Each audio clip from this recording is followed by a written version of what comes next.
Hola, ¿cómo están? Mi nombre es Juliana Lucy y soy una psicóloga en Buenos Aires. El video del día de hoy es un video pensado para médicos que se acaban de recibir y están dando los primeros pasos en la clínica y están atendiendo a sus primeros pacientes.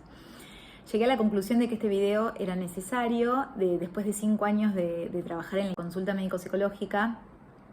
Trabajo con médicos y me di cuenta que los médicos reciben muchas herramientas en la facultad para el diagnóstico y el tratamiento, pero no reciben mucha orientación respecto de cómo comunicarse con el paciente. Y en este video vamos a abarcar eso, 5 estrategias para una mejor comunicación con el paciente. ¿Cuáles son las ventajas de una mejor comunicación con el paciente? ¿Por qué se tienen que enfocar en eso? Simplemente porque les va a hacer la vida más fácil a ustedes y va a mejorar la adherencia y la adaptación del paciente a sus nuevas circunstancias. ¿Por qué a ustedes les va a hacer la vida más fácil? Porque no van a tener que estar repitiendo todo el tiempo lo mismo, porque el paciente se va a tranquilizar mucho más si ustedes se comunican mejor con él, va a recibir mucho mejor todo lo que ustedes le tienen que decir, y porque va a mejorar su adherencia y porque va a mejorar la relación con ustedes. Es decir, un paciente al que un médico le explica las cosas de la mejor manera va a tener muy buena relación con ese médico y va a confiar mucho más en lo que ese médico les dice y va a comprender mejor lo que ese médico les dice, entonces va a seguir mejor sus indicaciones, ¿no es cierto? Entonces es algo muy recomendable. Inviertan en esto, inviertan en mejorar la comunicación con el paciente porque al fin y al cabo ustedes van a tener que trabajar menos y van a tener una mucha mejor experiencia en su trabajo con los pacientes y con los familiares. Bien. Vamos a comenzar. Lo primero que les quiero decir es que tengan en cuenta la situación especial en la que están los pacientes y los familiares cuando hablan con ustedes. ¿A qué me refiero? Ustedes en términos generales llegan a hablar con una persona que está en una situación que no es la situación común en su vida. Es decir, ustedes llegan a trabajar con una persona que tiene o mucho miedo o mucha ansiedad o que está atravesando por mucho dolor, y esto altera su capacidad primero de comprensión de lo que ustedes le van a decir y segundo vuelve la situación más complicada, ¿no? No están hablando con una persona que está tranquila, están hablando con una persona que tiene mucha ansiedad por lo que le están diciendo. Muchas veces les tienen que dar malas noticias a las personas o los van a sorprender con cuestiones que no se esperaban. Entonces, sean cálidos, hablen despacio, sean lo más amables posibles. ¿Sí? Yo muchas veces veo que los médicos principiantes le comunican las cosas a los pacientes con mucha frialdad, y lo que yo digo no es que esto esté mal, lo que digo es que esto no es lo más conveniente ni para ustedes ni para el paciente. Traten de explicar las cosas con mucha calidez, con mucha tranquilidad. Presten atención a la modulación de la voz, al tono de voz que ustedes están usando. Pregúntenle a los pacientes si tienen alguna duda o a los familiares. Traten de hablar con el paciente como si hablaran con un amigo que está pasando por un mal momento. Traten de ser de la misma manera, usar el mismo tono de voz. La persona con la que están hablando está asustada, está pasando un mal momento, está pasando un momento de muchísimo estrés. Tal vez ustedes le están dando una mala noticia. Entonces, ténganlo en cuenta, ¿sí? Ya sé que ustedes son profesionales y son profesionales muy buenos y muy capacitados y que se desenvuelven en el mundo de la ciencia, pero se desenvuelven en el mundo de la ciencia mientras están trabajando con otros médicos o cuando están trabajando solas. Cuando están hablando con el paciente están en el mundo humano. Entonces sean lo más humanos posibles, ¿sí? Imagínense que el paciente es un amigo al que le están dando una mala noticia y traten de manejarse con respeto y con empatía, ¿sí? Bien. Bueno, segundo consejo muy importante. Este es un error que veo mucho que cometen los médicos principiantes y no tan principiantes, y me lo comentan muchos pacientes que tuvieron una mala experiencia con esto. Y tiene que ver con olvidarse de que el paciente está presente. Siempre, antes de hablar, antes de decir algo, miren el contexto, miren quién está presente. Por ejemplo, en los pases de sala, sí, el objetivo del pase de sala es comunicar información a otros colegas, pero el paciente esté presente. no se olviden de esto, está presente. Entonces saluden primero al paciente, coméntenles al paciente cuál es el objetivo del pase de sala, pidan permiso, pidan disculpas si hay algo que el paciente no entiende y díganle que después se lo van a explicar. Nunca den información nueva en el pase de sala delante del paciente, información que el paciente no conoce o información que alude a la gravedad del cuadro, a la irreversibilidad del cuadro. Si esto no se lo dijeron al paciente, no lo digan en el pase de sala. No den sorpresas al paciente en el pase de sala porque el paciente va a estar escuchando cada palabra que ustedes dicen. Los pacientes están muy atentos a todo y los familiares también. Entonces, tengan en cuenta que hay que ser muy respetuosos con toda la información que dan durante el pase de sala. Lo mismo si están interactuando con otros profesionales en un ámbito quirúrgico y el paciente está despierto. Un paciente que está despierto en una cirugía está hiperfocalizado en todo, está mirando las máquinas, está mirando los profesionales, cómo están vestidos. Es una situación sumamente extraña y tiene mucha ansiedad y mucho temor por lo que le están haciendo. Entonces, no hablen entre profesionales como si el paciente no estuviera ahí, no hagan comentarios que aludan a la dificultad o a lo complicado que es el procedimiento que están haciendo. No digan nada que vaya a aumentar la ansiedad del paciente. Tengan en cuenta que el paciente está escuchando, háblenle al paciente y si quieren hablar entre ustedes porque les sirve para trabajar, hablen de cosas que no tienen ninguna importancia y que no tienen que ver con el procedimiento, ¿sí? No hablen de su vida personal ni den detalles muy específicos de su vida personal y si ven que el paciente está nervioso, aprovechen ese momento para hablar con el paciente, sáquenle charla al paciente, eso lo va a tranquilizar, lo va a distraer y va a hacer que él deje de estar hiperfocalizado en lo que están haciendo. Tanto si están en un pase de sala como si están en una cirugía y quieren hablar de algo que piensan que va a ser perjudicial para el paciente o quieren hablar más relajados sin tener en cuenta los sentimientos del paciente, esperen a estar en la oficina solos entre profesionales. Recuerden que si está el paciente o están los familiares y ustedes dicen algo que no está destinado a que ellos escuchen, van a dañar el vínculo y la confianza que el paciente y los familiares tienen con ustedes. Entonces cuiden mucho eso, cuiden el vínculo, ¿sí? El vínculo de confianza que hay entre los familiares y los pacientes y ustedes. Eso es muy importante. Bien, la tercera cosa que quiero decirles es que intenten no negar las emociones, sobre todo cuando dan un diagnóstico o cuando recomiendan un tratamiento. ¿A qué me refiero con no negar las emociones? Cualquier emoción que una persona expresa después de que se le da un diagnóstico, después de que se le da la noticia de un tratamiento, es válida, nunca la nieguen.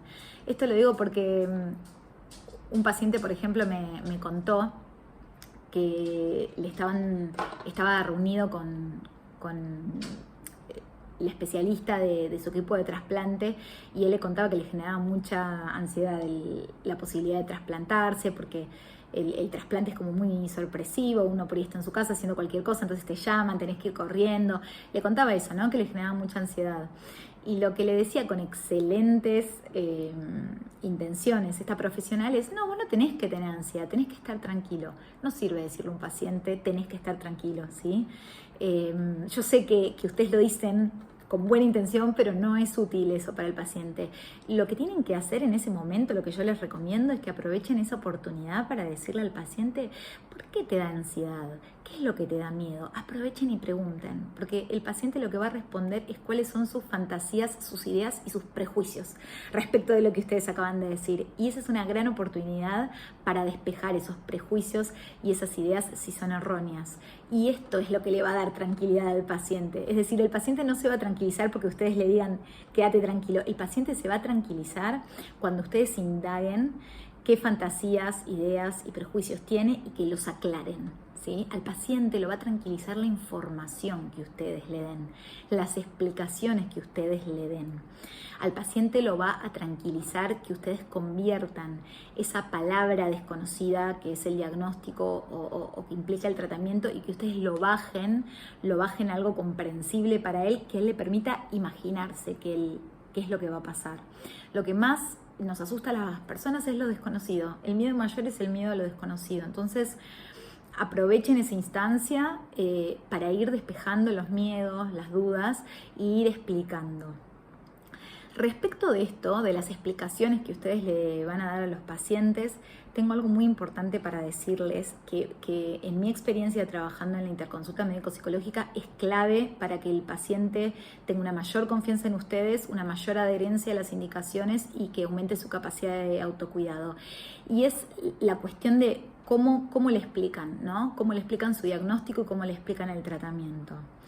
La primera recomendación que les tengo para dar es que usen un lenguaje lo menos abstracto y lo más concreto posible, que se abstengan de usar el lenguaje médico que aprendieron en la universidad, porque el paciente lo desconoce totalmente eso.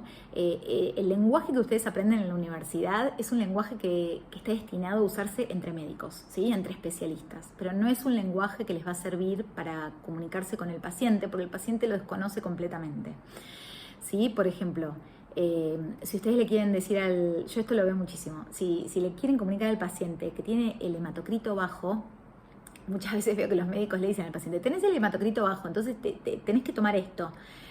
El paciente primero no sabe lo que es el hematocrito y segundo no sabe qué implica tener el hematocrito bajo, entonces no está entendiendo nada de lo que le están diciendo. Esa comunicación es una comunicación para otro médico, no para el paciente. ¿Cómo le diríamos esto al paciente? Bueno, tenés el hematocrito bajo y ahí le explican qué es el hematocrito. El hematocrito a nosotros los médicos nos habla de los niveles de tal cosa en tu sangre, ¿no? De glóbulos rojos, glóbulos blancos, de lo que sea. ¿Y qué significa tener glóbulos blancos o glóbulos rojos bajos? Significa esto y esto y esto para tu salud. Es decir, que cuando ustedes dan un diagnóstico, lo que le interesa al paciente no es la etiqueta, no es la palabra, sino qué hace eso a su salud. ¿Qué consecuencias tiene esa etiqueta para su salud, ¿no? Entonces, si ustedes le dicen a un paciente que es diabético, lo que al paciente le va a interesar es qué consecuencias para su salud tiene ser diabético. ¿Por qué es diabético? ¿Qué es lo que dejó de funcionar en su cuerpo? ¿Qué consecuencias tiene eso para su salud? Y por qué, y esto es muy importante también, ese tratamiento lo va a ayudar. Nunca se olviden de esto, de explicar por qué el tratamiento que ustedes están recomendando es el adecuado y qué ventajas tiene ese tratamiento. Porque ya cambió el modelo. Antes los médicos, hace muchos años los médicos simplemente tenían que dar una indicación y los pacientes decían, sí doctor, y la seguían. Hoy, para bien o para mal, tenemos Google. Entonces los pacientes, como no entienden lo que ustedes le dicen, tenés tal cosa, van a ir a buscar ese tal cosa a Google. Y Google va a ser lamentablemente el que les explique eso. Y Google no se los va a explicar bien. Entonces, antes de que lo busquen en Google, asegúrense ustedes de transmitir bien qué implica ese diagnóstico para el paciente y por qué les están recomendando el tratamiento que les están recomendando. Un paciente que comprende mejor su tratamiento y su diagnóstico es un paciente que va a mejorar su adherencia, que va a mejorar la confianza que les tienen ustedes y que es mucho más probable que siga esas indicaciones. ¿Sí? La última cuestión que quiero resaltar es la diferencia entre una recomendación y una explicación. Lo que yo veo trabajando en interconsulta con médicos, cuando les pregunto si le explicaron al paciente qué era lo que el paciente tenía, ¿no? y el tratamiento que tenía que hacer, los médicos en general me comentan que sí, que se lo explicaron. Y cuando yo les pregunto qué es lo que le dijeron al paciente, me doy cuenta de que muchas veces se confunde la indicación con la explicación. En general lo que hacen los médicos es indicar, ¿sí? Es dar indicaciones, es decirle al paciente, tenés esto y tenés que hacer esto, ¿no? Tenés esto, tenés que hacer esto. Eso no es una explicación, eso es una indicación o una comunicación. ¿Por qué no es una explicación? Porque las explicaciones implican al porqué, ¿no? A la comprensión profunda de la cosa. Entonces, no es lo mismo decirle a un paciente, tenés falla renal crónica, tenés que hacer diálisis, que decirle a un paciente por qué tiene falla renal crónica, o sea, qué significa tener falla renal crónica, ¿no? ¿Qué le está pasando a su cuerpo? ¿Cuál es la función que hacen los riñones en el cuerpo? Y por qué dejaron de funcionar esos riñones y qué consecuencias va a tener que hayan dejado de funcionar los riñones. Y por qué la diálisis es lo recomendado. ¿Cómo hace la diálisis para suplir la función renal? El paciente no lo va a entender eso si primero no entiende cuál es la función del riñón, ¿no? Si ustedes le quieren explicar a un paciente que tiene que dializar, qué es lo que le está pasando, lo primero que tienen que hacer es decirle, vos tenés falla renal. ¿Qué significa tener falla renal? Bueno, le tienen que explicar cuál es la función de los riñones de la manera más simple. Por ejemplo, le tienen que decir, los riñones son como el lavarropas del cuerpo. Los riñones son como el lavarropas de la sangre. Cuando nosotros comemos comida, esa comida se divide en partículas y muchas de esas partículas las necesitamos y otras partículas de la comida que nosotros comemos no las necesitamos y se depositan en la sangre. Los riñones lavan la sangre de esas partículas de la comida que comemos. Y cuando los riñones dejan de funcionar, esas partículas se acumulan y le tienen que explicar el efecto que genera eso para la salud. Cuando esas partículas que no necesitamos se acumulan en la sangre se va ensuciando. Y si la sangre se va ensuciando, nos podemos empezar a sentir mal. Podemos tener esto y podemos tener esto y podemos tener esto, ¿sí? El paciente tiene que entender cómo funciona la situación. Entonces, ahí una vez que entiende lo que es el funcionamiento normal del riñón y lo que es el funcionamiento erróneo del riñón o la falta de funcionamiento del riñón, recién ahí le van a poder explicar, bueno, a ver, ¿qué es la diálisis? Y una suplencia de eso. Entonces es como un lavarropas externo donde vamos a lavar la sangre por fuera de tu cuerpo y te la vamos a devolver, ¿sí? Obviamente con mucho más detalle. Pero a eso me refiero cuando digo que hay que explicar las cosas de una forma menos abstracta y más concreta. Traten de ser lo más detallados posible con las explicaciones, que el paciente realmente entienda de una forma sencilla, pero que lo entienda, en qué consiste el diagnóstico, en qué consiste el tratamiento. Eso les va a ahorrar muchos dolores de cabeza porque el paciente, bueno, va a tener una relación mucho mejor con ustedes y va a comprender mucho más lo que le están explicando y va a adherir mucho más a lo que ustedes están indicando y no va a recurrir a Google para que Google le explique todo de una forma terrible que lo va a asustar más, ¿sí? Bueno, espero que les sirvan estas recomendaciones.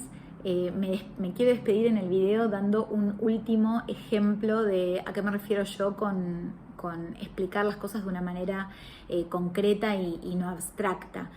Muchas veces esto tiene que ver con el uso de metáforas, ¿sí? Les quiero dar un ejemplo de una explicación que yo le doy a las pacientes para mejorar su adherencia al uso de inmunosupresores, por ejemplo. Yo trabajo mucho con pacientes que realizan estudios pretrasplante y yo sé que una complicación que lleva al rechazo es la no toma de la medicación, sobre todo en pacientes más jovencitos, ¿no?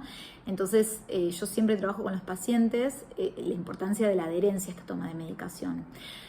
Si ustedes creen que la adherencia a la toma de medicación se favorece diciéndole al paciente es muy importante que tomes la medicación, no es lo que yo más les recomiendo, ¿sí?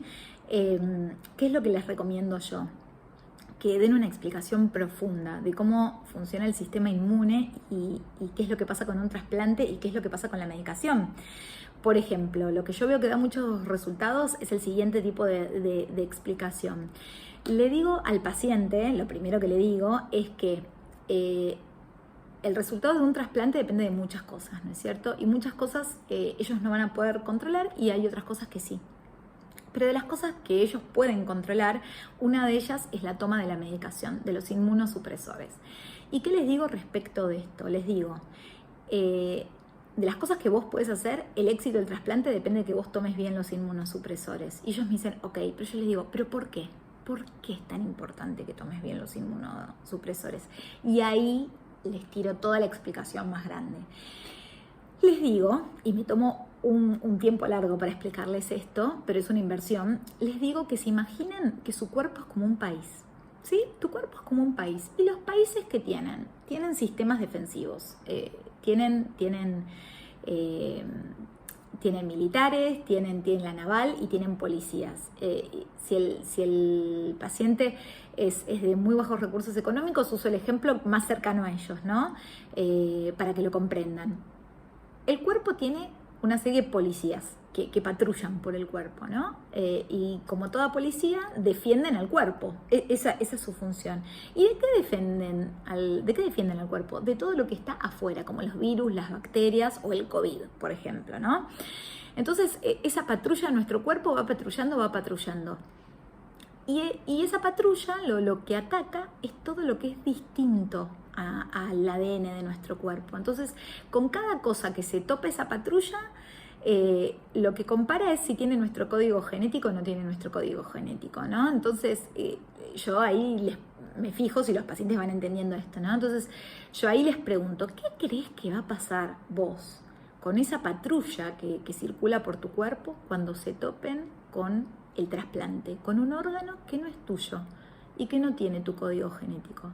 Y ahí los pacientes me dicen, y lo van a atacar, y se preocupan, ¿no? Yo le digo, sí, lo van a atacar. Y ahí es donde entra la importancia de que vos tomes estas pastillas que son los inmunodepresores. ¿Por qué van a hacer los inmunosupresores? Los inmunosupresores lo que van a hacer es que tu policía, la policía que patrulla tu cuerpo, cuando ve ese órgano que te trasplantaron, no lo ataquen. Eso es lo que van a hacer los inmunosupresores. Es como que emborrachan un poco a la policía, para que la policía cuando vea ese órgano trasplantado se confunda y diga, no, este es nuestro, y no lo ataca. Yo, la verdad es que cuando explico las cosas de esta manera me doy cuenta de que los pacientes comprenden muchísimo más la importancia de los inmunosupresores, o sea, entienden realmente, no es una indicación vacía.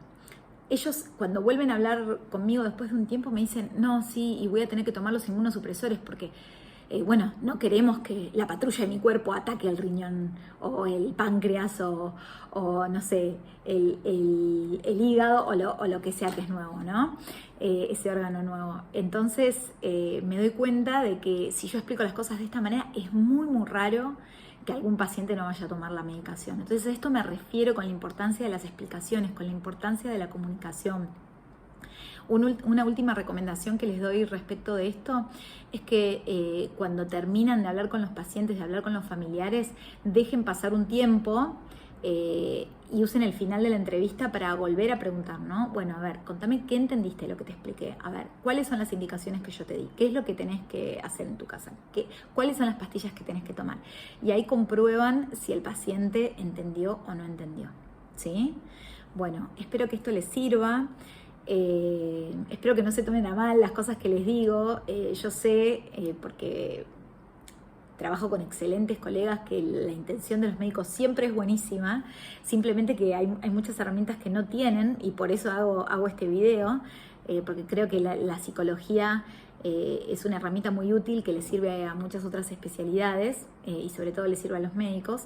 Entonces espero que les sirva el video y bueno, quiero decirles que le dedico el video a todos mis colegas médicos con los cuales tengo la suerte y el privilegio de trabajar y que me convierten en una mejor psicóloga todos los días. Y bueno, les mando un beso, espero que les sirva. Dejen las dudas que tengan y si tienen pedidos para nuevos videos, háganlos porque los voy a filmar para ustedes si los puedo ayudar. Bueno, les mando un beso muy grande, nos estamos viendo pronto.